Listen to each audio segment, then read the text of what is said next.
Eu acho assim, a gente tem que pensar numa coisa, que até essa questão que você falou do preço da gasolina, tal, cenário econômico, é muito interessante, porque assim, a gente vê aqui na América Latina as consequências práticas da agenda de esquerda socialista. Fome, destruição, pobreza. A própria Argentina aqui do lado. Argentina aqui do lado, Venezuela. A gente fica pensando, em que fase a gente vai estar daqui a 4 anos? Argentina, Venezuela, a gente fica brincando, né? E assim, pro esquerdista, isso não importa. Eu mesmo me policio muitas vezes, assim, de falar, poxa, mas olha só, eu tô mostrando aqui os dados que mostram que o socialismo, a aplicação das ideias socialistas na economia vão necessariamente levar à fome. O von Mises escreveu, acho que em 1920, os erros no cálculo econômico, por aí. E ele demonstrou empiricamente, cientificamente, que não dá para você controlar a economia, tabelar preço, etc, etc. Não tem mais o que ensinar para a esquerda para mostrar que o socialismo não funciona. A questão é realmente mau caráter de uma parte e de outra parte, porque eles realmente, em nome de uma utopia de um mundo melhor, eles estão ignorando o fato de que a causa leva à consequência. Então é aquela coisa, as premissas têm que conversar com as conclusões. Eles fazem um interdito nessa história. E eu aprendi isso lendo dessa linguagem da esquerda que você falou, a questão da linguagem é muito importante, realmente. No fim da faculdade ali, eu li um livro chamado Imposturas Intelectuais, do Alan Sokal e o Jan Brickman, que são 2 caras de esquerda. E eles estavam apavorados com o baixo nível intelectual da esquerda americana. E eles fizeram um teste. Eles publicaram um artigo numa revista chamada Social Test, uma revista acadêmica muito prestigiada nos Estados Unidos.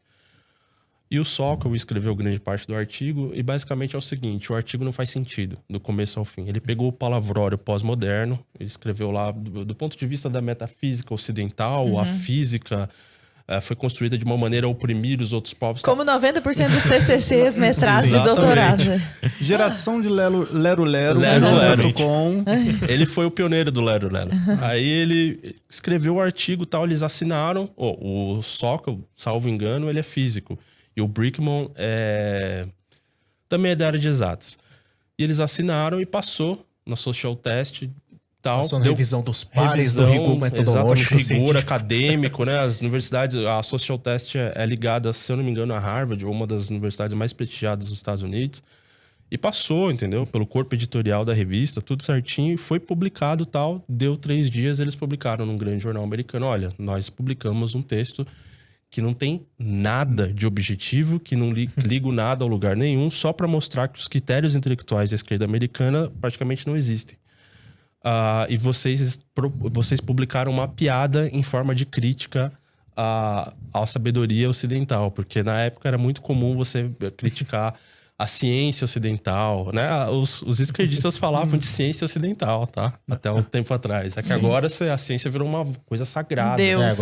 Mas no meu tempo, meu amigo, era ciência ocidental. Cara, Imposturas Intelectuais. Esse livro mudou a minha vida.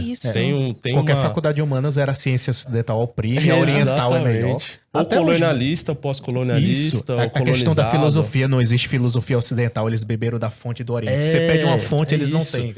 Gente, não existe grupo que mais militou contra a ciência, entre aspas, ocidental, do que o militante de esquerda dos anos 90, dos anos 80.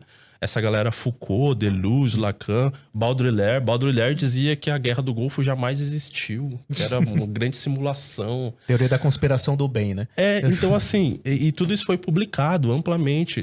Tem uma entrevista, eu estava falando com o Altamir, tem uma entrevista de um filósofo americano chamado John Searle, que ele chegou a conviver com Foucault, ele foi contemporâneo do Michel Foucault. E ele tem uma conversa com Foucault que ele tá conversando com Foucault, assim, sobre várias questões do momento político mundial e tal, e ele fala, pô, Foucault, a conversa com você aqui flui tão bem, tá entendível, tá tranquilo, por que a sua obra escrita é tão obscura? Aí o Foucault diz, é que para ser aceito na academia francesa, pelo menos 30% do que você escreve não pode passar de bobagens impenetráveis.